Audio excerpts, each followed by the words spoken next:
Hi, Jubilee. Thank you so much for coming on.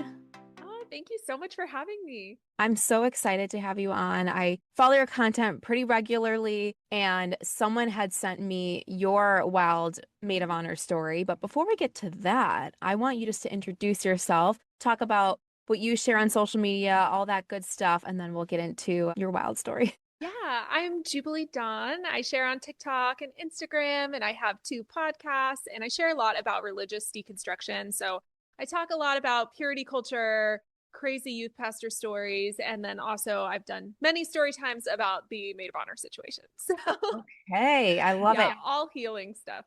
Okay, so what are your two podcasts, and how do you find the time to do two podcasts? I'm like, with one, I'm just like, oh my God, this is a lot sometimes. I honestly don't even know how I'm doing it. I just went part-time, thank goodness, because I still have a job on Okay. top of doing content. But my podcast that I do, like my main podcast, I would say is Healedish. And that's where I do any survivor stories. And yeah, I have an editor, so that helps for that one. And then my other podcast is the Overshare Hour. And on that one, we do advice. So it's an advice column podcast, and it's with my best friend. We both joined religious cults at the age of 17 and 18. And she actually married my brother, and have since divorced, but her and I are still best friends. So, Wow. yeah, she's also a content creator. So, we have a lot of fun on that one as well. And then we like switch off editing those. But yes, I feel very busy. I love that. So were you guys friends before she married your brother, or that kind of made you guys connect? I knew her from youth group. So I met her Okay. when I was 14, and I think she was 15, and she started to date my brother, but we became friends through their relationship. So they were together for about 10 years, and she is the mother to my two nieces. So, I mean, she's family It's for us. always So, involved. Yes, yes. She'll always be there. I love that. I love when you like get connected through marriage, whether it works out or not, and then you just like find your person and you're like your best friend. So that's awesome that you have that outlet too to be able to like give advice and share stories. I love that you're using your platform for that because it's such an important thing to highlight. So many people have stories of youth group or how they grew up, I guess you want to say, but yeah, I think it's really important. thank you. Yeah, I'm always shocked by the stories. So that's like one of the main things I do is just read stories, and they're wild. So that's why I love what you do here too. I'm obsessed with wild stories.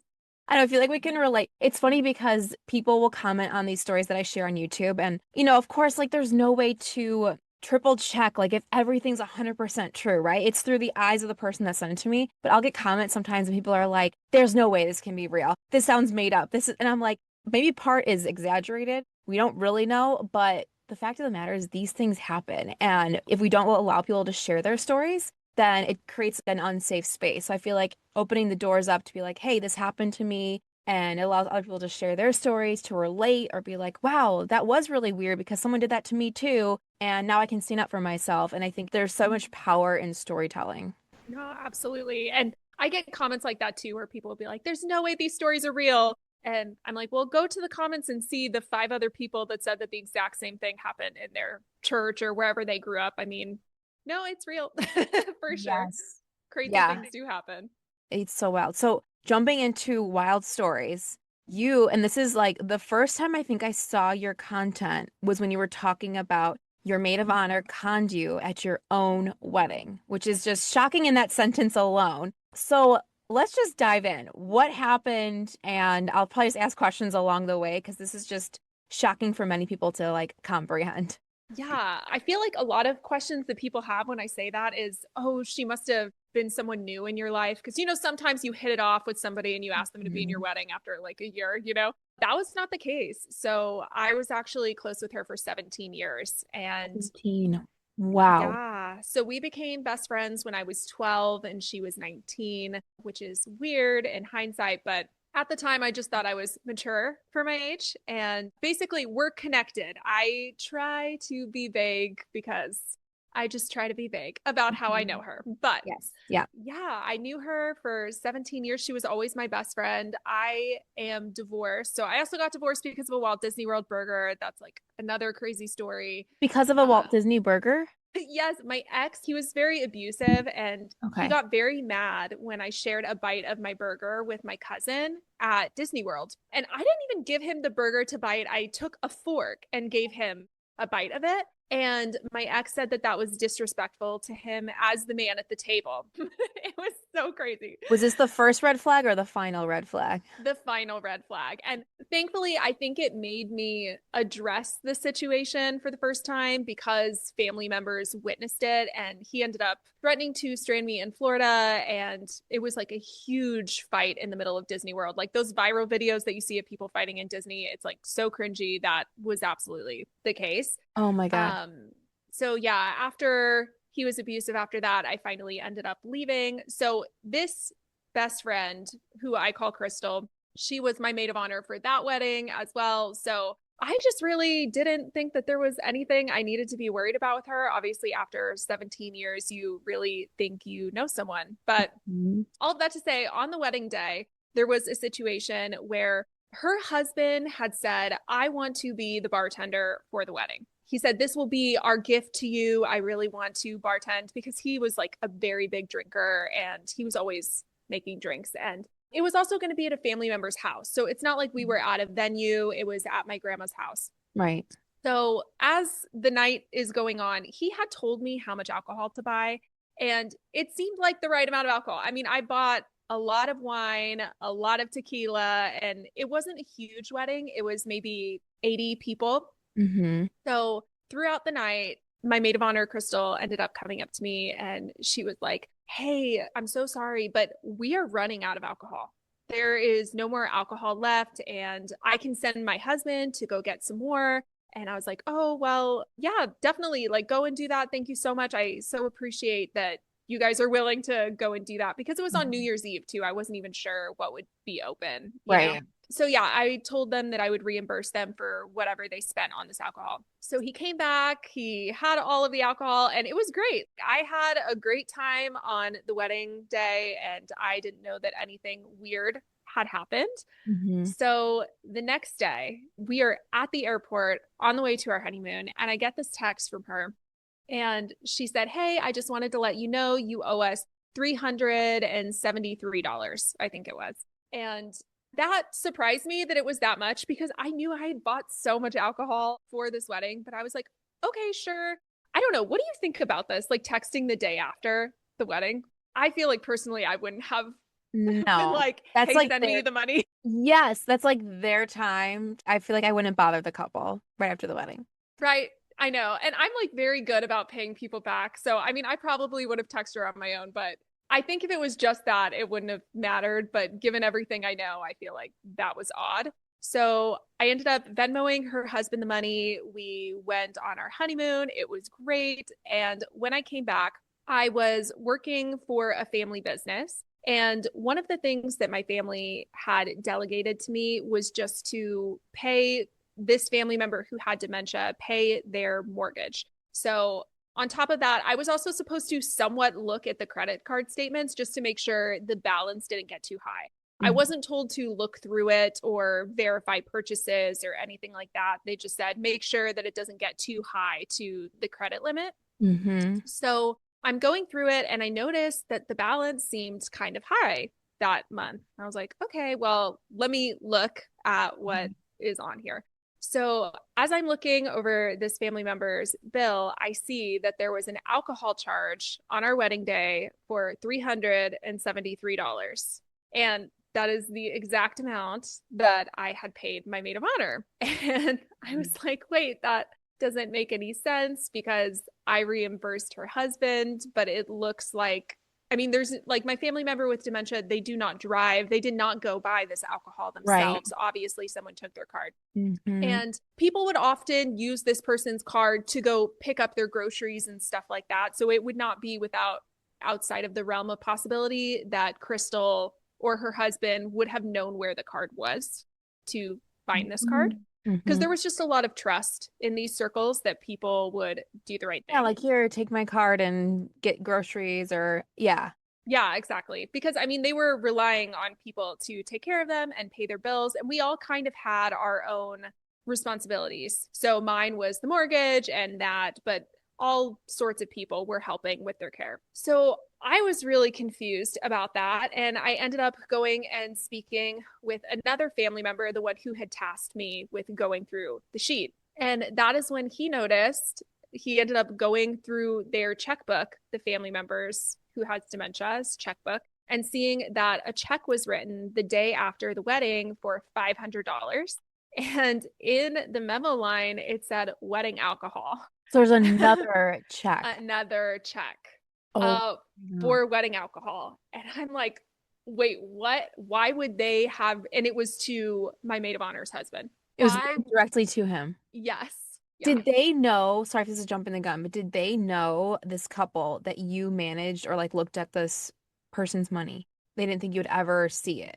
I don't think that they knew that I was getting the statements. No, I think they knew that I helped a bit with the family. I would coordinate the lawnmower to go out there and take care of their home, but I don't think that they knew that I had access to these statements. And then they definitely didn't know that I would go and talk to another family member and be able to see that this check was written to Crystal's husband. And what was their connection, Crystal and her husband, to this family member? Anything? Or just they just knew them through you? I try to be vague. Okay. Yeah, but you Yeah. can put two and two together. Yes. So, Okay. yeah. So I was kind of very confused at that point because I did not know how else to see it because it very much seemed like they had gotten reimbursed for something that they didn't pay for. Mm-hmm. So I ended up texting her and I said, hey, this is what I found. Can you help me understand what this is? And she ended up freaking out. She started blowing up my phone. How dare you? After everything I have done for you, after everything I have done for this wedding, how dare you question me, essentially? And you think we need money? We don't need money. You think that we care enough about $300 to do something like this? And I kept asking her, but you're not explaining. Yeah. Why are you so defensive? You're very defensive, and you're also not explaining how that happened. So it was just this big blow up fight. And then all of a sudden, I get a Venmo from her husband, and he sent me $500 over Venmo.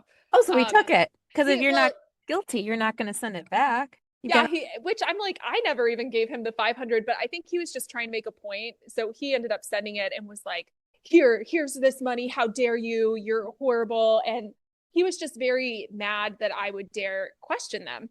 So at that point, I was just fuming, and I don't want their money at this point because I'm like, oh, this is just gross. I don't understand what's going on. So I Venmoed him the $500 back, and then I blocked him on Venmo so that he wouldn't keep sending me money. They did end up paying me back a little bit later on, which I'll get to. But yeah, I was very confused by that. And I started to talk to other family members to see what they thought. And some people who were closer to her were kind of defensive, and they didn't want to see and they didn't want to hear about it. And that was strange to me that they were not interested in looking at the facts. Because I said, if you guys have another way to see it, let me know, because I just don't know how else to take this other than it seems like they kind of scammed to get money. And one thing that she did say was that he had used some of his personal alcohol on the wedding day. I never asked them to do that though, ever. So basically he said, well, I used some of my personal alcohol, and that's why she gave me $500. So a lot of alcohol to yeah. And there was only maybe 80 people there. A lot of people, it was a New Year's Eve wedding. A lot of people didn't stay till midnight, and a lot of my family members don't drink. And also there were a lot of children at this wedding. So it's not like we were dealing with a ton of heavy, like 80 heavy drinkers. That's not what the situation was. So later on, I ended up finding that there were over 15 bottles of unopened wine, which is insane, at my family member's house. It was in the pantry, and I don't know, because she had told me that we had run out of alcohol. So I said, hey, we didn't even run out of alcohol. Why did you send people off? And she said, well, people didn't want that alcohol. And I kind of get that, but I also feel like we're not rich. And I do think that sometimes at weddings, you know, you see people, they'll just have red wine, white wine, and beer. And there was tons of beer and wine left over. So it's almost like, well, we just, in theory, I don't even know if this is true, we ran out of tequila, and then he wanted to go buy $370 worth of other alcohol. I wish they would have asked me and said, hey, we only have wine left. Do you want us to go get more liquor, or should we just tell the guests that there's wine and beer? But anyway, I mean, it wouldn't have mattered that much if it wasn't for the scam. Yeah. So it's like they wanted you to reimburse them for money they put on someone else's credit card in addition to another $500. So we're talking over $1,100 now, if I'm doing the quick math, right? Because everything was added up and they didn't actually pay out of pocket for anything.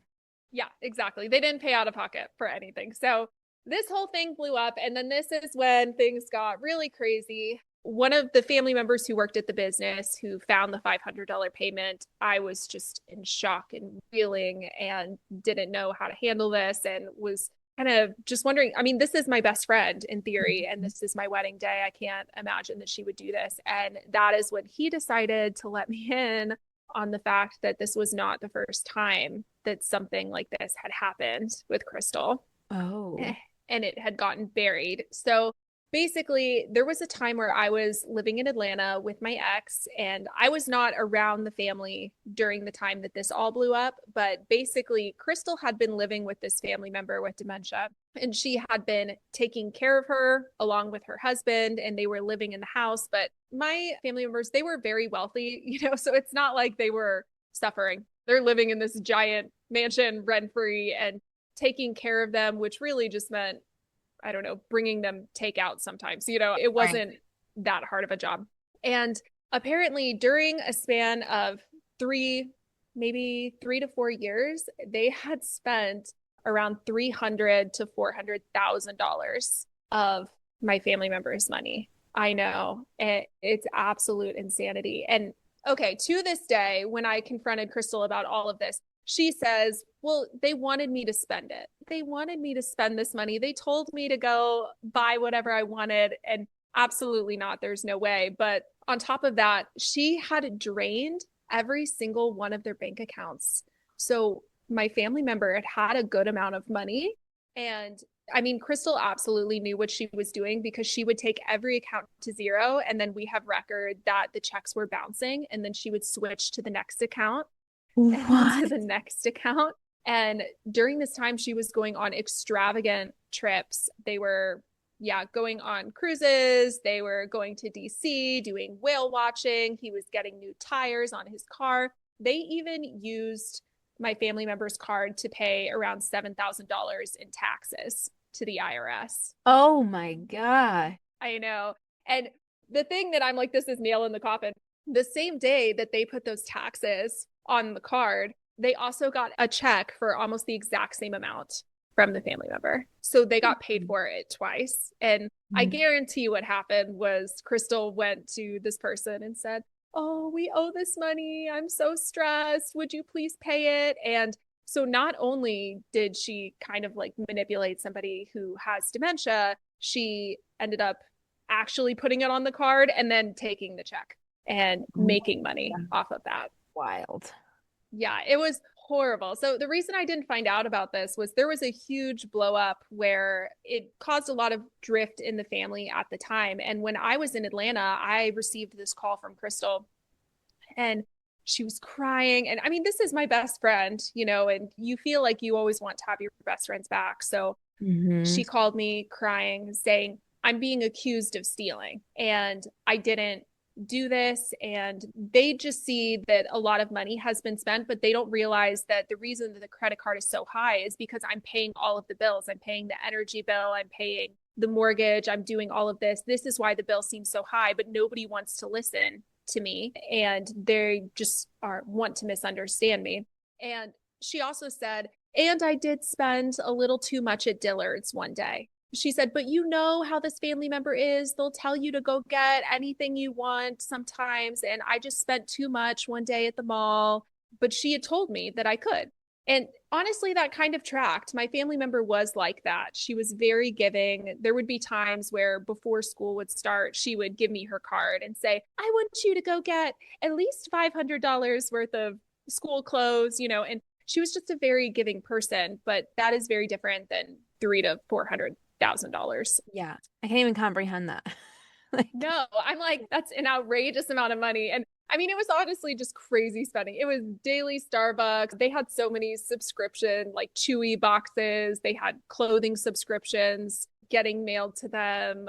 Yeah, they were also getting a maid service get sent to their personal house. They eventually moved out and a maid was coming and cleaning their house on my family member's card. And they eventually moved to Baltimore for her husband's work. And while they were even living in a different state, they were still using her card and living off of her. So it was just like a matter of like, yeah, maybe a couple times this family member was like, yeah, you can use this to buy, like, use my card for whatever. But then it started taking advantage of it and like really just like taking it for whatever they needed and lying, knowing that this person has dementia, like, oh, they're not going to realize, they're not going to look at this, and then completely blowing up in their face. Absolutely. And the reason that it finally ever came out was somebody had, or my family member, her husband had asked, can you look into our money? I feel like people keep telling us we're broke. People keep telling us we need to be careful with our money, but we don't leave the house. Why are we broke? So finally, somebody looked into it and then they uncovered all of this theft. And there was an hour-long conversation that we actually have recorded. That's why I feel so safe talking about it too, is we have my family members recorded saying we never gave her permission to spend like that. We thought that she was only spending for us. We didn't understand that she was spending like this on the card. So yeah, realizing that I'd been lied to that entire time. I think because I was in Atlanta, people just didn't want to get involved and tell me. In hindsight, I wish people had told me. I had no idea that it was that bad. I was under the impression that, oh no, she went on a shopping spree and people are mad, but nobody told me, hey, that's not true. Actually, she stole a lot of money. And it ended up coming out, okay, going back to the wedding, she also pulled another con on my bachelorette. So it's so ridiculous. Like, it's just a pattern of behavior. So there was another situation where we went to Hell at the Moon, which is this really fun piano bar for the bachelorette. And it's always super packed and it's hard to get a table on the weekends. So we wanted to reserve 2 tables, and I think it was around $260. And it was going to be split between 5 girls. So my maid of honor, Crystal, had sent out a text saying, here is how much it's going to cost. If everybody can Venmo me, I think it was around $56. Everybody Venmo me $56 for your portion of this. And then once I found the wedding alcohol scam, I started going back to all these other statements, and I saw that that was also on the card and that she had never paid for the Hell at the Moon. So she's trying to make money off of it, Yeah. but she didn't pay And herself. she did. She made money off of all of my friends and family because we sent her money for that and she pocketed it. So it was just a pattern of behavior. So then we started looking into it even more and found out that not only had she done that all those years before, but she was still doing it now. Not to the same degree because she had been caught before. So I think she was trying to be a bit more careful. But there were so many times where, for example, there was one where it was like zoo reimbursement and the receipts added up to $300 and she got a $400 check in reimbursements. So trying to get like little increments to like cover it up. And they were buying gift cards. That I went full investigator mode at this point. This was my entire personality for about 6 months because I was like, this is my friendship on the line. I want to know what type of person this is. So yeah, I went full investigator. I ended up going to Walmart. I went to Target. I went to Lowe's and I asked for receipts because I could see how much was being spent, but I didn't know what was being spent. And when I did that, I found that they were buying Visa gift cards. So it was a way for them to get cash and it looked like a legitimate purchase for groceries and it wasn't. So they came up with all sorts of creative ways to scam. That is wild. I feel like someone like that is always looking at opportunities to like con or make money off of people. Like as soon as you said the Bachelorette thing, I was like, I've heard similar stories where people not quite like that where they have someone else's card, but it's like maybe it wasn't as much as they said it was. Like maybe it was only 30 a person, but they're charging everyone 50 a person. They're like, oh, well, they're putting in tip and all this stuff. And that's why it's so hard to like trust people. And I'm sure that's why you kind of then racked your brain and you're like, wait, this is someone that's been in my life for so long. What else have they lied about? I feel like you probably would just go through all these memories and being like, okay, what can I trust with them? I know, absolutely. That is what it was like. And honestly, the more I looked into it, like there's so much more and it's darker, you know, that I did discover things about her that she had lied about for years and years. And yeah, just realizing I never knew her was really quite crazy. And she was just very defensive. She refused to apologize. And I went to therapy. I wrote her, you know, because at the time I was still a pretty strong Christian and I was trying to really believe in forgiveness. So I was like, okay, I'm going to write her this letter with my therapist and I'm going to say, hey, I could forgive you if you admitted all of this. Like maybe you feel backed into a corner. Maybe you feel ashamed. Maybe you feel all of these things. So I wrote her a letter and I said, you know, the only way I could ever move forward, because I am the godmother to her son, too. I mean, Wow. it's very sad, you know, and I would need you to admit all of these things and actually apologize for it and stop making excuses. And she wrote back this very gaslighty letter saying, well, it's not my fault that I was her favorite. Oh my It God. was crazy. And it was like, oh, well, you just don't understand her like I do. And I'm like, I do, actually. I do. So, and That's we have her on tape saying that she had no idea, never. along with her husband, who didn't have dementia as severely as she did, you know? So, Mhm. yeah, it was crazy. So at And that it's point, we had to cut ties. and it's way different than like it's all bad, but it's like way different than like someone, giving the credit card and she going to buy some stuff and sneak some stuff in for herself or whatever, but then also blatantly lying and trying to double up on that and being like, you owe me this. So it's like to never admit that, because that was going to be my next question is, did she ever actually admit to like being wrong or doing something, or is she just in denial that she's innocent? Yeah, she basically said, well, she wanted me to have these things. And she acts very, I don't know if you've ever met someone like this who acts kind of childlike. They kind of play dumb, like, oh Mm. my gosh. So she would just say, I'm just so bad with money. I'm so bad with money. And I think when I knew that that was not true, and I absolutely knew that she was being diabolical, was when I saw that every single bank account had been drained, because she had kind of claimed, well, I just thought that they were super rich. I thought that they were okay with me having this and that they wanted to spoil me. But we know that that's not the truth, because every bank account was going to zero. And Oh my actually, before they moved to Baltimore, they specifically drained every single account before their move. God. So that was the final account that got drained. And it was timed to the week that they moved. So, Oh, so calculated. Obviously, you knew what you were doing. And then when they moved to Baltimore, they were still using their income that would still come in, you know, for wow. themselves. But yeah, no, she never apologized for that. Just saying, you know, I'm sorry, I'm bad with money. And Yeah. yeah, like, I Oops. don't think that's good Like enough you're well for into me. your 30s, I'm assuming, or something, maybe 40s, but at that point, it's like you can't just use that as an excuse. You have to be able to own up to that. You're not like 15 years old or in elementary school, whatever, where you're like, oh, I really don't understand how money works or how credit cards work. It's like, no, take responsibility. You know what you are doing. Yeah, but I Um, think a lot of it came down to the fact that there were so many enablers around her, because I lost, and that was what went viral in my post, was the fact that I lost half of my bridal party in this situation because they were closely connected to her and they didn't even want to hear it. I said, you know, I have binders of evidence. I will break down for you every single thing. And if you look at this binder and you look at this evidence and you tell me that she did nothing wrong, okay, we'll agree to disagree. But they wouldn't even look at it. They said, I'm not interested in that's seeing what you have. wild. I know. And Be just the curious. blind loyalty was so crazy. And that's when I started to realize that a lot of people had been profiting off of these family members for years. And it's actually, this is a very depressing. I mean, it's sad that it ended this way, but both of them have since passed. And right before she passed away, they actually tried to get a fake will signed.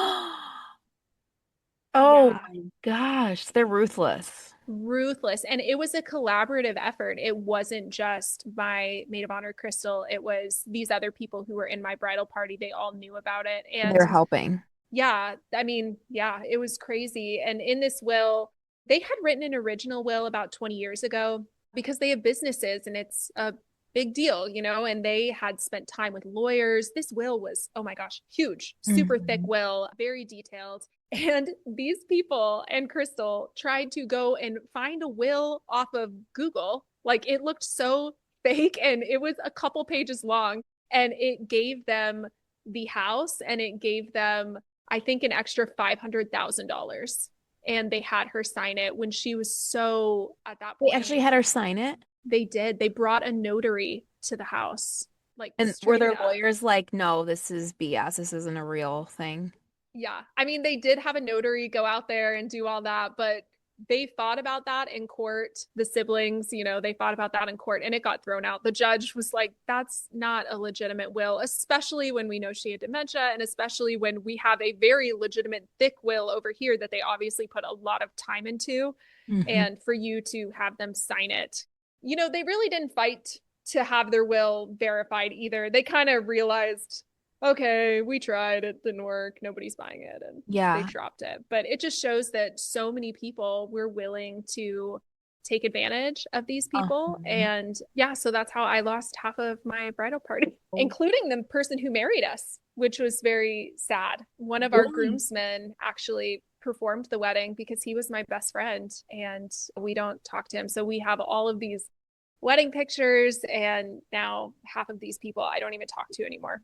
It's crazy to start off by like the maid of honor did this, but it's the other people are so easily convinced because it's like, did she promise them money too? Did she promise all these things? So they're like, oh, what are you talking about? She's great. I'm not even gonna like look at the evidence or the facts. I feel like I'd have such a hard time trusting after that. It's like all these people that you've like have memories with, you have relationships with, and then they just like lie. And we always talk about on here like how the focus is like wedding stories and stuff like that. But when you talked about how they had since passed, we talk about how weddings bring out, people's true colors, how the stress gets to people, people power over like others, but so do funerals. Death brings out the true colors in a lot of people too, because they see it as dollar signs or what am I going to get from this person? I think it's so sad when fights happen at like funerals because it's like all they care about is what did this person leave me? And it's like, that's not what we should be focusing on right now. But someone like that, that's the first thing that comes to their mind. Absolutely. And I mean, there were so many times this made me so upset. Crystal would say, she told me that she wanted me to have the house. And I'm like, you're not her child. Like that's so inappropriate. I don't know why you think you're owed this, but she really felt like she was owed all of their money. And she would say things to me like in hindsight. I think I was, that's some of the darker stuff, but I was groomed by her. But there are things that she would say growing up that I start to realize were not okay, where she would say, I've realized if you spend time with this family member, they give you more money. She straight up said that to me when I was younger. And I understand that that is her personality to do that. So it was very hard going to the funeral. I agree that weddings and funerals really bring out that in people. I had to sit in the front row and watch her give a eulogy for this person. Knowing all this. Yeah, we both gave eulogies and I had to sit there and at this point, okay, well, half of the people here are defending because they're also profiting and I just have to sit here and respect my family member's funeral and try to avoid this person as much as possible. But my hope is to never see her again. That Yeah. that That was is probably the definitely my hope. last kind of event that you had to both be at, right? Hopefully. Yeah. We Yeah. live in the same city though, so I get scared. I mean, when I go to Barnes and Noble or when I go to places where we all lived on the same side of town, so it doesn't feel outrageous that I might run into some of them at some point, and it does give me a lot of anxiety Yeah. because they're not Yeah. happy that I've shared on social media. I'm sure because people like that want to live in their like delusions that it's what they did isn't wrong. And they'll convince themselves till the day they die that they're not wrong. They deserve what they did. And it's like you said, like they make up stories or like, I deserve this house. They told me I deserve the house. And they're going to keep telling Absolutely. themselves that because that's what's going to make them feel good about it. And I'm like, she might believe it. I don't know. She's so delusional. I don't know. I don't know what she really thinks, but it's definitely wild. Wow. That is one of the top wild stories I have heard on here. Oh my gosh. Thanks for sharing that. Oh my gosh, that's Yeah, it was wild. a lot for sure. Well, I'm glad to hear too that you've gone to like therapy from it and like hopefully have healed from some part of that. I'm sure that's like a lot because I can't imagine someone treating me like that you had so closely in your life. And so I think talking about it too and sharing your story, I'm sure has helped many people relate and connect as well. It has, because I think hearing so many of their excuses and them not even wanting to look at it, you feel like you're going crazy. I felt like I was being so gaslit. You guys, this is insane. This is a lot of money. This is not okay. And sharing on TikTok and seeing people defend or, I don't know, back me up and say, no, you're not crazy. That is wild. And There was like a lot of religious manipulation as well from them saying that I should just forgive and move on without her even like apologizing or admitting what she did. We just need to move on. Jesus would not want us to fight, which is just crazy, the fact that they would like to use that. And I have nothing against Christians and Jesus. I actually don't share what I believe personally, if anyone was wondering. But yeah, I don't know. It was just crazy to see religion kind of weaponized in that way. Mm. So it is nice going on social media and people telling me, hey, that's actually okay that you never want to see her again. That Yeah. is valid. Yeah, I feel like that's that people pleaser mentality too. I grew up such a people pleaser because it was like you just have to forgive everybody no matter how they treat you. And it was like you could never just be like, nope, cut that person out. No, they didn't mean it that way. And so I would always try to see the good in every person. And I believe in seeing the good in people, but there are just some people that are inherently not good. And we shouldn't waste our time trying to build them up when they're just gonna be bad to us. You know what I mean? Kind of said that kind of weird, but I I feel know like you. so much of my childhood was like, no, they're good. They did this and this to me, but like they're still a good person. And it's like, no, you don't have to believe that. No, there are bad people. I think growing up, I always thought that too. I just thought everybody is a good person. Everybody's doing their best. Sometimes people make mistakes. And unfortunately, I feel like the older I get, I realize, there are wonderful people in this world. Most people are good people, I hope. But there definitely are people who just don't care. They just really do not care. And nothing brings that out more than social media. Seeing comments and stuff, I'm like, wow, there are some just crazy people in this world who they just want to hurt people. And I Mhm. think learning to put up boundaries in a healthy way has been a big part of my healing. Yeah, yeah, I love that. Boundaries has been huge. We talk about that a lot here. Hey, drama lovers, big news.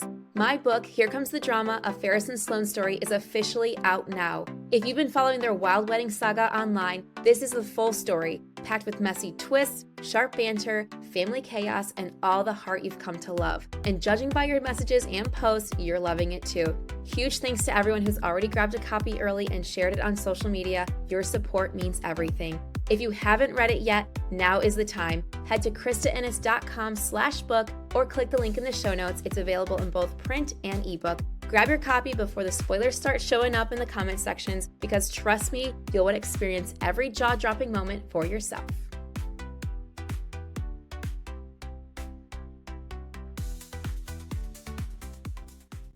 Okay, so before we get to this week's follower submission, we're going to do a little red flag, green flag. So I'm going to read a statement.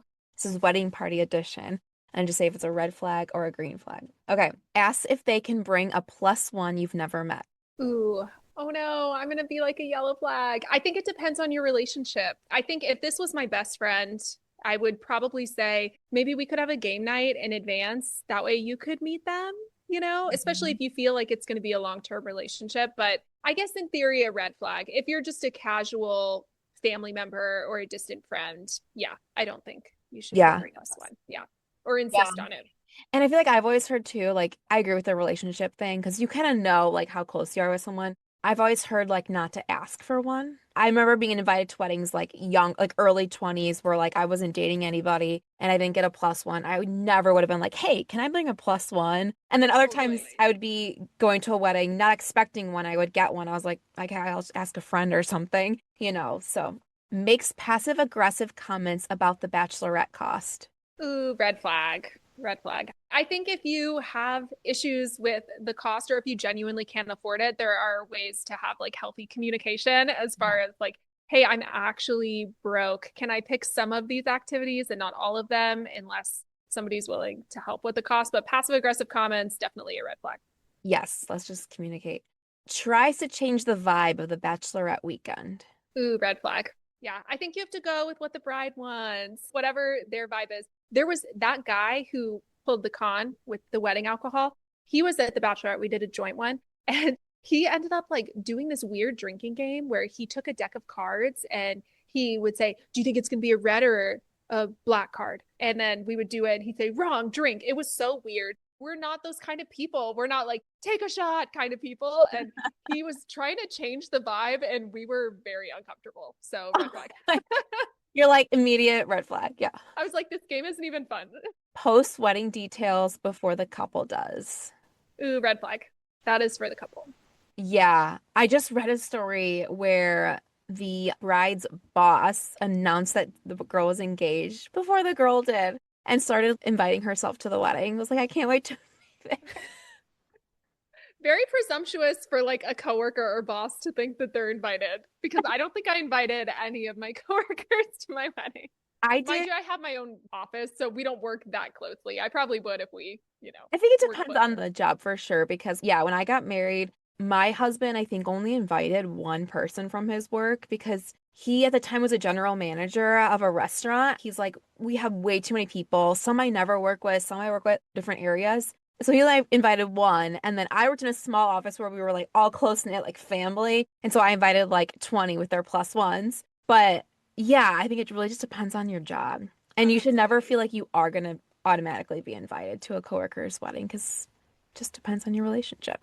And micro weddings are a thing. I feel like weddings are getting smaller and smaller because we're all broke. Yeah. So I would never assume that I'm being invited, even if we're like decent friends, because who Yes. knows? Yeah, I feel like that's one thing, like in my early 20s, again, when I wasn't dating anyone seriously, that I did not understand. I had friends that would just get like married with just family, and I was like, what? I don't get it. Like, because every wedding I'd been to were like these big weddings or like a lot of people invited, and you almost were like, you can't take it personal because you're just like, no. My one friend that did it, like, she was just never one to be like, all eyes on me. Please do not. I just want to get married and be done with it. And I was like, okay, that looking back, I'm like, that makes sense. It's her personality. Yes. Misses the rehearsal, but shows up hungover on the wedding day. Oh, red flag. That's so mean. I would understand if you had something going on, but if you were out partying instead of going to the rehearsal, that's not nice. And honestly, the rehearsal is such a beautiful time because a lot of the time that's when they do the toast. It's very heartfelt. And I would feel very sad if anybody in my bridal party missed my rehearsal, if Yeah, they didn't have a reason. right. Yeah. Let's see. I think we had a couple that couldn't make the rehearsal because of one just had a new baby and then one's flight was delayed. But other Yeah. than that, yeah, I think most everyone came. And I tell people too, I'm like, it's not the end all be all, like if something came up, but yeah, you always try to be there. Turns every group chat convo back to themselves. Ooh, red flag. I've known people like this where it just goes back to them. It's like you try so hard to involve everybody and like, let's talk about this person now. And it's like, no, it just somehow gets turned back into like their life or their drama 24/7. Yes, yes. All right, last one says, I'm just being honest before being rude. No, I hate that so much. Red flag. That is not an excuse. That reminds me of Taylor Swift. Casually cruel in the name of being honest. Yes. Mhm. Not okay. It's that or the I was just joking after saying something. You're so sensitive. Oh my goodness. Oh, gosh. That was probably like one of the most common things I've heard to me growing up. You're just sensitive. You're so sensitive. To be fair, I am. So, But yeah, then you learn later, you're like, I'm proud of being sensitive. I'm an yes. empath. I'm in tune with my I would like to think I'm a good person because I am very sensitive. yes. I know. I'm like, why were we taught that it was like a bad thing to be like emotional or sad? I feel like that's just like one of those like patriarchal things where it's like, oh, don't show your emotions. Like you need to hide it. Don't cry. Don't do this. So whenever like if my daughter, who's almost 3, when she shows emotion, I'm like, it's okay to be sad. Are you frustrated? Are you angry? Do you need space? Trying to be that I like love overly that. like I think that's one Heal thing your millennial inner child. yes, I think that's one thing millennial parents are like doing better than like the generation. Again, not critiquing the previous one, but I feel like it was very just we always try to like improve the previous generation. And I feel like we were told a lot, don't cry, don't be emotional. And I always try to like hide my tears if I was upset. And I'm like, no, you own that emotion. It's fine. Let's name it. I know. I was such an emotional kid. I don't even know why I was so emotional, but I think when I was in first grade, my teacher actually came up to me and said, I'm going to make a calendar and mark every day that you cry and show it to your mom. Oh my God. To be fair, I was a very emotional kid, but I was like, oh, okay, don't cry anymore, or else she's going to go tell my mom. Was she saying it like in a mean way or like, Yes, yes, in a mean way. I'm gonna mark it down. But just to be fair, I was bullied because I had an afro when I was a kid, and the kids yeah, used to call me Cotton Ball. They were so mean. kids are Um, ruthless. they Yeah. are ruthless. Yeah, but it's okay. I forgive them. They Gosh. were children, but Oh my gosh. I had a kid one time tell someone that I looked like a chipmunk because of my big front teeth. Oh my gosh, But I no. was so proud of myself because looking back, so like in elementary, I was really shy, and this was in high school. And I was friends with a girl that was like cooler than me. Like she was like friends with everybody, and I was just like, oh my gosh, I'm friends with her because I was like really like shy. And she was talking to these boys, and this boy said it to her, something about like chipmunk, and she came in and told me. And I go, you think I look like a chipmunk? And I like called him out, and then he was embarrassed. So I was like, yeah, so don't do that. Good for you. That's like the epitome of what an odd thing to say. You know? Yes, yeah. What a weird thing to say out loud. Yeah. Repeat it. Yeah. Oh my gosh. Okay, let's get into this week's follower submissions. These are real stories people send me. So let's just react as we go. Okay, I met the bride through mutual friends, the kind of friendly, magnetic girl who seemed to pull people into her orbit. She was newly engaged, excited, and quickly invited me to be in her inner circle. Her fiance and their two best guy friends, Matt and Bill, before long were all hanging out constantly. Somehow, without realizing it, I became the person she relied on the most. She knew I sewed, and weddings are expensive. So when she admitted she was stressed about her budget, I offered to make her bridesmaid dresses for free. I genuinely wanted to help.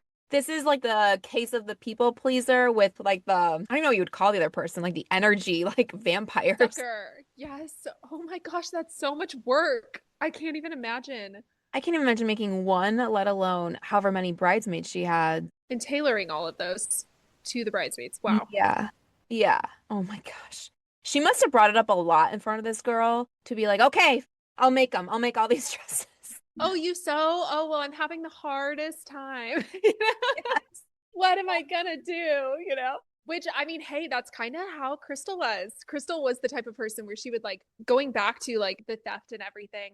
She would say, well, she would offer. And it's like, yeah, she has dementia. And if you go up to her and say, oh my gosh, I have no money, I have no whatever, it was very much that type of situation where if you go and whine about your problems like loud enough, then obviously Gonna- her being like a good Christian woman, she was going to offer to give you. Right. There's those Yeah. kinds of people that's how they were raised is like you help someone in need, right? Then there's the people that take advantage of those people because they're like, oh, they're not going to tell me no. Like, Yeah.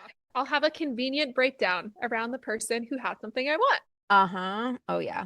Okay, so then within days, the warning signs started popping up. Her aunt, who had flown in from overseas, suddenly decided she wanted to take over making the dresses, despite not knowing how to sew properly. Shocked to absolutely no one, the dresses fell apart. How did that work? Like, if the one girl's like, I'm gonna sew all these dresses, and it's like, JK, like, I'm gonna do it. It's like, why would you volunteer for that? To me, that sounds like a nightmare. If I found out that Yeah. somebody else was handling that, I'd be like, thank you for doing that. I don't want to do Like that. a control thing or something. But I'd also, as a bride, be like, no, my friend's got it. She knows what she's doing. Yeah. Oh, this is weird. The bride came back to me in tears, begging me to fix everything. And then came the kicker. She said, as a payment for making all the dresses, she'd make me a bridesmaid. Wait, she wasn't even a bridesmaid at this point. Because people are dying to be bridesmaids. Okay, I don't know. Like That's the that thing. I to thought this do whole all time that she was a work. bridesmaid. I know. To do all of that work and not even be a bridesmaid. Yeah. Wow. I feel like when you accept being a bridesmaid, you understand that you're going to get delegated a couple Something. tasks, Mhm. or something like that. But to do all of that when she hasn't known her that long, she Yeah. hasn't known her that long. All the bridesmaids, that's like not even something I would ever be able to do. I would rather help pay Yeah. for the bridesmaids' dresses than to make them myself. Oh, 100%. Yeah, you don't want me making a bridesmaid dress. That thing would fall apart. Also, like, the whole thing is kind of odd to me. I mean, there's more, but anyone that says as payment you can be a bridesmaid is, in my mind, already going to be a bridezilla because they think it's an honor to be a Yes. bridesmaid. And yes, like close friends of mine would say, like, oh, I would love to be by your side. Of course, like if that mutual relationship.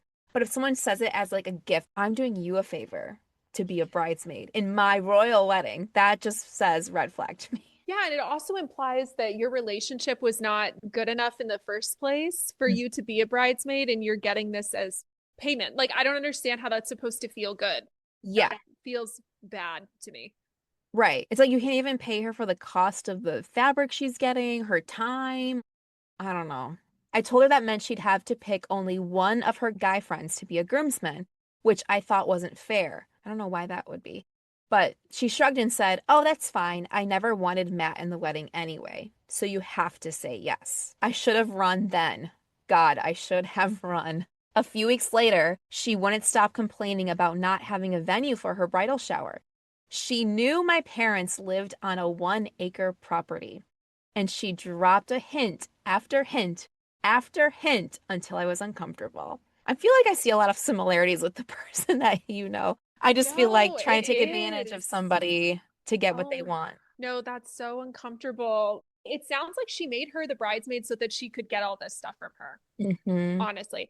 Okay, going back to Crystal, I mean, I wish I had picked up on it sooner, but she would often have friends for about a year or two, and then they would have a falling out, and it was always, oh, she was crazy. Or, okay, I can't believe I didn't even get into how crazy Crystal was. Okay, she would also say that everybody was in love with her, that she used to be very careful about like being around men because any man would cheat on their wife with her. Oh my She gosh. also said that if she just tried, she would be able to be a Peloton instructor.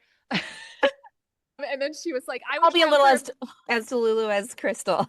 I think we can. no, she would say, I would try out for American Idol, but I would win, you know, and I Oh, don't want to be famous. So she was just a very high sense of self. And I think like growing up with her after knowing somebody like that since you're 12 years old, you just kind of think that that's normal. And I honestly think that's why I ended up with my crazy narcissistic ex was I was so used to grandiose odd behavior from people around me yeah. that it just like he was the same. He thought he was going to own Disney. It's a whole thing.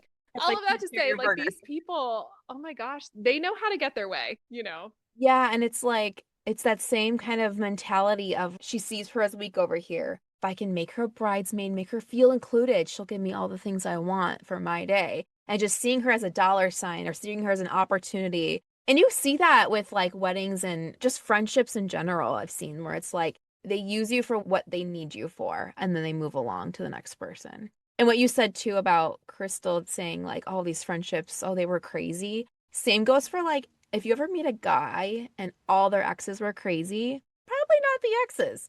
Just say. Absolutely. My ex said the same thing. He told me his ex was absolutely insane. And when we got divorced, I mean, this was just, I did a series, Did I Marry a Psychopath on TikTok? And throughout the series, I ended up reaching out to his ex and I found out the true story. And he was horrible to her and was abusive to her. So, like, these Oh, people, they will lie. So, oh, that's why I brought up Crystal saying that her friendships would only last a year or two. I'm wondering if this bride is realizing that none of her friends are coming through or if they're helping mhm. her and she's needing to recruit people to help her Yes. because I mean she might not be that nice and maybe her friends don't want to help They're all, and everybody else is fed up but you're new. So she's yes. going to try. They're in the honeymoon friend stage where Yeah. everything's perfect and she's great. She said, I finally offered to ask my parents, and they, being lovely, said yes. She was elated and even told me, "You're welcome to invite your family to the party at their own house." Can you imagine saying Oh my that to God. somebody? Your parents, out of the goodness of my heart, don't have to flee their home. Yeah, That's crazy. That's horrible. that That's is, insane behavior. Bridezilla, for yeah. sure. See, and that would give me a red flag right off the bat. But like, I don't know. Just in general, I'd be like, no, like something's It's like up you're in about so this girl. deep at this point. Yeah, that should tell you everything you need to know about her. The night before the shower, I was supposed to finish the dresses. Instead, she and half the wedding party spent the night at my house decorating the yard. I didn't sew a single stitch. And somehow, she yelled at me for not finishing the dresses. I'd be like, do them yourself. Bye. What? She's your servant? This is so atrocious. Cut off the French. I assume that that's where the story is going. But I hope so. wow, the audacity. Wild. The next day, she forced Matt and Bill to act as waiters at her bridal shower, which was weird. Then, in front of the entire room, she made an announcement. She was changing her maid of honor. Her sister was now her maid of honor. Her childhood best friend, Sarah, who had already been asked, was moved to the very end of the bridesmaid lineup. She's doing this in public in front of everybody. One, that's terrible. Two, I think the whole bridesmaid lineup thing is weird to be like, okay, you're number 4 now. Like, I did mine by like height or how long I knew them for. I was not I like, felt very uncomfortable that's a trying to line people up. Luckily, a lot of my bridesmaids were family, so I felt kind of okay putting the family first because I Mhm. thought my other friends would understand. But it is awkward trying to be like, It is. and you here and sorry, you're like, No. I feel like I ultimately went by how long I knew them because, like, my maid of honor was first, then I had my sister, a cousin, and then I have, of course, had my husband, like sister-in-laws, and towards the end, just because of like length of time. Plus, we just wanted them to like walk with their partner or their husband, and yeah. But I have heard of that where people are like, okay, well, I'm her best friend, or I don't know. to That's demote somebody who was the maid of honor. That's so evil. yeah, and publicly, like, Did I miss why? Do we know why? she didn't say it yet. She Okay. goes, and I was bumped to girl number three. So she's like basically like ranking them, literally in front of them. So maid of honor moved to number four. I'm guessing number four. She just says at the end of the lineup. And then the girl that wrote in was bumped to girl number three. So weird. So strange. I watched Sarah's face fall. She held it together until later when she called me sobbing. I listened, comforted her, and texted her afterwards. I'm so sorry you're going through this. If things get too stressful, you can always talk to me. Harmless, supportive, kind. This is going to backfire. I just know it. Except the bride somehow ended up with Sarah's phone and saw my text message. She called me screaming, accusing me of trying to steal her friend, demanding to know whose side I was on, saying she needed to reevaluate whether she even wanted me in the wedding. I would be like, bye. Oh, I mean, what am I getting out of this dynamic right now?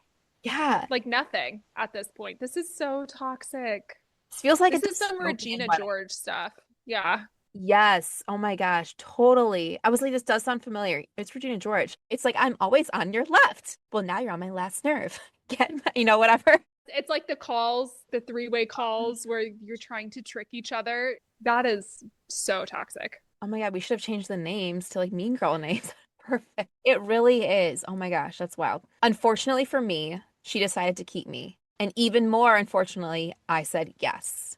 On the big day, she transformed into a full diva, rude to everyone, snapping at vendors, insulting bridesmaids.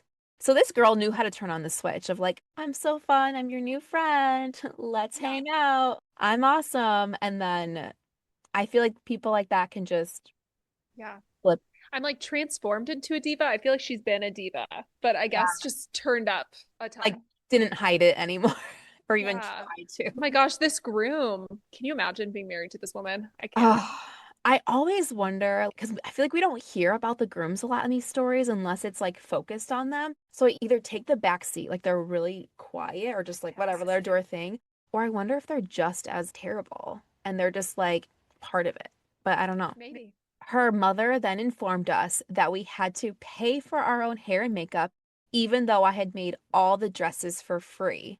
After the ceremony, her gown ripped. Guess who had to get down on her hands and knees and sew it? Me.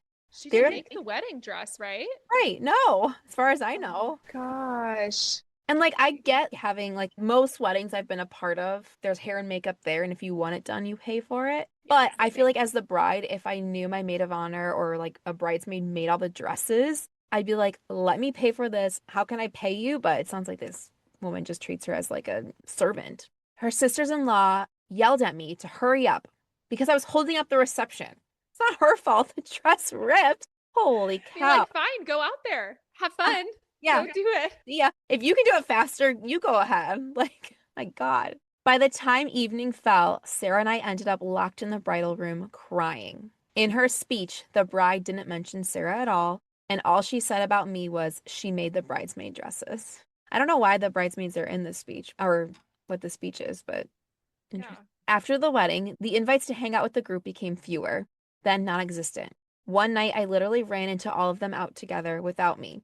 I'd be like, good. When I finally confronted her, she screamed, I'm not married to you. I don't have to invite you to anything. This lady, a woman, like, So evil. she knew what she was doing. She got what she wanted out of her, and that was dresses. That was it. She said, and that was it. Friendship over. Months later, I heard she ended up doing the same thing to Matt and Bill. I have no idea if she and Sarah ever recovered their friendship, but me, I walked away. And honestly, that was the best decision I ever made. Oh my gosh, what a blip in your life. I'm like, what a horrible, I cannot imagine being around somebody who treats people like such dirt. And the fact that nobody stood up to her or really said, like, I feel like there is this vibe with weddings where the bride can just do whatever she wants because it's her wedding. But I feel like at a point, I would like to think that people in my life or I would have stood up to this person because Yes. that is insane. You can't treat people like that. Well, and the fact that the mom seemed to have like some attitude too on the wedding day sounds like that's where she gets it from, the entitlement. But yeah, I just never get that like, it's my day. It's all about me. I just don't get that. I was just telling someone, I'm like, for my wedding morning, I made sure my bridesmaids were taken care of. I had breakfast for them, mimosas. Like, I remember running around making sure like they were good. What do you need? Because I was like, I just want you here with me and I want you to enjoy yourself. But I've definitely seen both sides of it where it's like there's brides that want to take care of their wedding party and there's brides that are like, it's my day. You just stand by my side. Oh my gosh. That's wild. They're pretty much props. I mean, she was a prop and a way to get dresses, which I mean, that is so much work, you know, and it's not even how much are bridesmaids dresses, like maybe 150 or however much, you know. On Mhm. top of that, it's handmade, you know, so it's worth so much more than that because of all of the hard work and the hours that she put in. Yeah. That is so I toxic. So glad that she does not talk to her anymore. Yeah, I think I'd be the most mad about making the dresses. Because I think if I were like a bridesmaid for a wedding where this happened, I would just look back and laugh at it. I'd be like, that was wild. Okay, moving on. But the fact that she spent so much time and really thought this person was like a friend of hers, she let her parents lent the house to them. That's Yeah. just, yeah. It's like she was trying to find ways to cut costs. Yeah, Because also, how do you not know where your bridal shower is going to be yeah. leading up to it? You know what I mean? It feels like she was scoping out locations pretty much. hmm How can I get somebody to gift this to me? Yeah, it's like she had something planned somewhere else, and then it was like she messed up that relationship or something. Okay, I I need to wouldn't find be someone surprised. else. Yeah.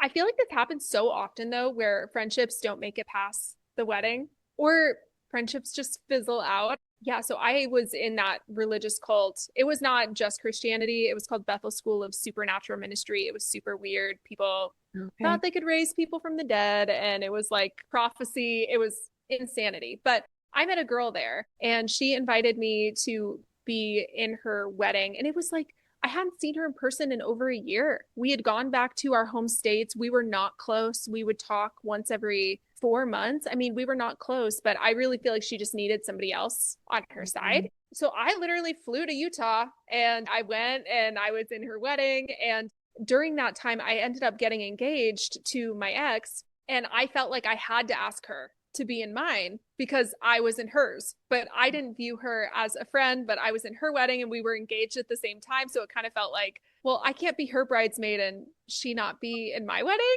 So we literally were in each other's weddings and we have never seen each other again. Like, like it is so random. You know, there's no bad blood. She still follows me on social media, but it's like, I mean, it was very strange and there was really no reason to be in each other's weddings.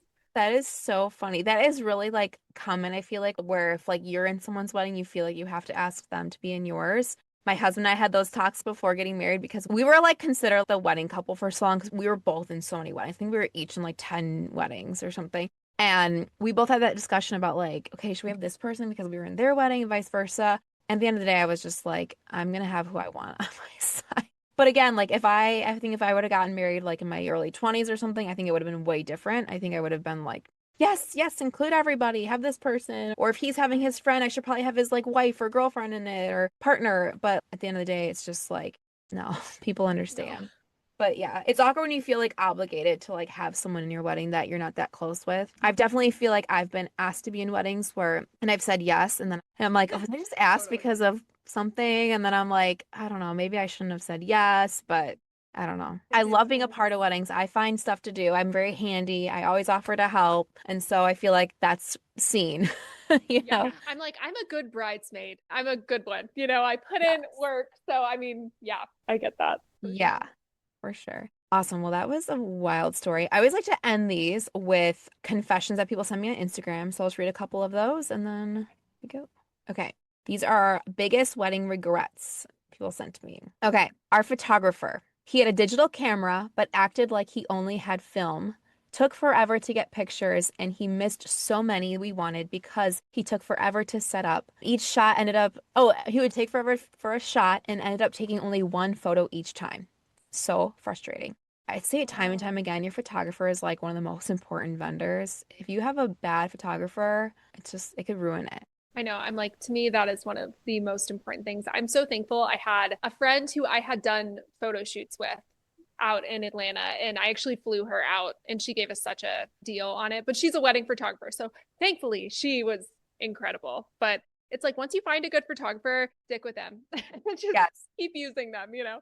Because Yes. Don't just like agree to have someone be it because they're giving it to you for free or something. Or I've seen a lot of those too. It's just go with your gut for sure. Let's see. Making my sister-in-law my matron of honor. Years later, she said she never even liked me. ow, That, that would really hurt me. Yeah. yeah. Hiring the hairdresser I did. She made me an hour and a half late for my own wedding. Ooh, that's another one that is super important. I got my hairdresser. Yeah, I probably should have done more research on my hairdresser. I did a trial with her and it was okay. And then on the wedding day, my hair looked completely different. And Right. I had even, yeah, the back of it looked totally different, like the way that it had was pinned and all of it. So I showed she had to redo it. And kid you not, I looked like Snooki. Like I had a bump. And I was horrified because that was not there in the original trial. And I was like, I'm gonna walk down and look like so insane and not like Jersey Shore. myself. Yes, literally. And I also looked like a Southern beauty queen a little bit. It was very weird vibes. And thankfully they fixed it. But I was for sure panicking on my wedding day. Oh my gosh. I've definitely been a part of a lot of weddings where like they just hired someone like they didn't do like the trial. And when the person comes in, it's just like there was one wedding where I was in and I said no to hair and makeup. I was like, I'll just do it myself.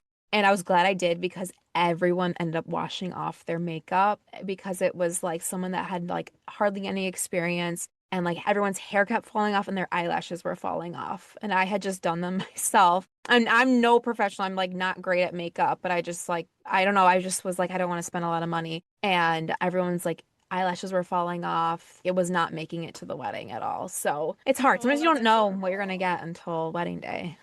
Yeah, But I prefer, especially my hair, I prefer to do it myself because I have like such thick curly hair that yeah. they botch it most of the time. Yes. Oh my gosh. Wow. Well, thank you so much for coming on. It was so great chatting with you and sharing your story and just diving through this wedding drama. Thank you so much for having me. This was so much fun. It was like such a happier topic than what I'm used to. you know? Yes.